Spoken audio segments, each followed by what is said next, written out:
Assalamualaikum warahmatullahi wabarakatuh. Perkenalkan, nama saya Nur Wulandari dengan NIM 112201118. Baik, di sini saya akan mempresentasikan dan menjelaskan artikel anti populer yang bertema Aksi Nyata Bebas Korupsi Gebrakan Generasi Muda Menuju Indonesia Berprestasi. Oke, apa itu korupsi? Kata korupsi berasal dari bahasa Latin corruption, kemudian dikenal istilah corruptio, corrupt bahasa Inggris, corruption Prancis, dan corrupti Belanda. Arti kata korupsi secara harfiah adalah kebusukan, keburukan, kebijatan, ketidakjujuran yang dapat disuap, tidak bermoral, penyimpangan dari kesucian. Pengertian lainnya, perbuatan yang buruk seperti penggelapan uang, penerimaan uang sogok, dan sebagainya. Arti kata korupsi adalah sesuatu yang busuk, jahat, dan merusak. Menurut Kamus Oxford, pengertian korupsi adalah perilaku tidak jujur atau ilegal terutama dilakukan oleh orang yang berwenang. Kompleksitas korupsi merusak rakyat. Baik, dalam konteks globalisasi dan kompleksitas tata kelola pemerintah saat ini telah menjadi isu kritis yang merusak tatanan sosial. Tidak hanya merugikan perekonomian tetapi juga menghambat kemajuan sosial politik serta mengikis kepercayaan masyarakat terhadap institusi pemerintahan. Oke, adapun di sini mengidentifikasi sumber asal-muasal korupsi, yakni telah hadir sejak peradaban manusia. Faktor penyebab kerumitan dari proses pemberantasan korupsi ini dengan adanya kebijakan otonomi daerah atau biasa disebut OTODA, era reformasi yang melahirkan kebijakan otonomi daerah. Semangat awal yang dibangun adalah untuk menghilangkan jejak-jejak yang dinamakan korupsi solusi nepotisme atau KKN, akan tetapi yang terjadi adalah sebaliknya, yaitu korupsi semakin merajalela di setiap wilayah-wilayah Indonesia, termasuk wilayah-wilayah daerah atau terpencil. Tindakan ini telah terjadi sejak zaman kuno dan berkembang seiring perubahan sistem pemerintahan, budaya, dan ekonomi. Faktor utama penyebab munculnya yaitu penyalahgunaan kekuasaan, lamanya sistem hukum dan penegakan hukum, budaya dan norma sosial, kesenjangan ekonomi dan kemiskinan, kurangnya transparansi dan akuntabilitas.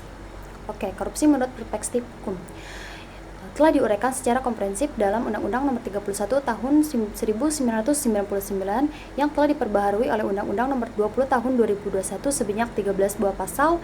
Dari pasal-pasal tersebut, korupsi dirinci lebih lanjut ke dalam 30 bentuk tindakan pidana korupsi.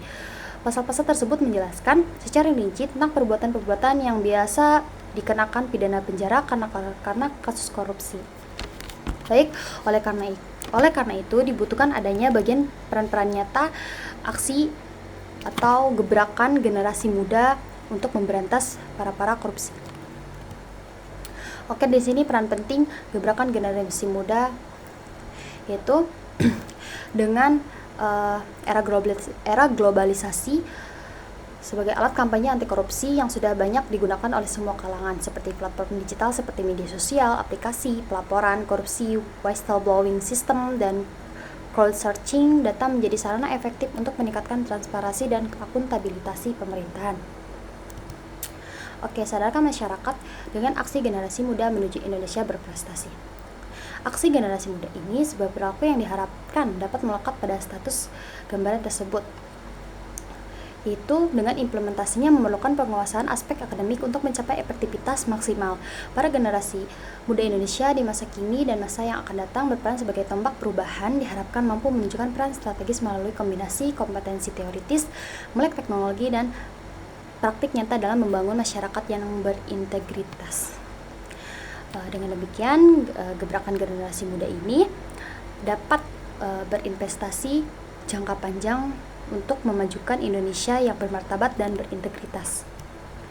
Kesimpulannya, korupsi adalah tindakan menyimpang yang merugikan negara dan memperkaya diri secara tidak sah. Sebagai kejahatan luar biasa, korupsi memerlukan penanganan yang luar biasa. Upaya pemberantasan korupsi tidak cukup hanya dari pemerintah, tetapi memerlukan partisipasi aktif masyarakat, khususnya generasi muda. Yaitu pendidikan anti korupsi berperan penting dalam membentuk karakter dan kesadaran hukum sejak dini melalui kampanye digital, pengawasan sosial, dan inovasi teknologi. Pemuda dapat menjadi pelopor budaya anti korupsi yang sistematis. Peran aktif generasi muda menjadi pondasi bagi terwujudnya tata kelola pemerintahan yang transparan, akuntabel, dan berkeadilan. Baik, sekian dari presentasi serta penjelasan dari saya. Wassalamualaikum warahmatullahi wabarakatuh.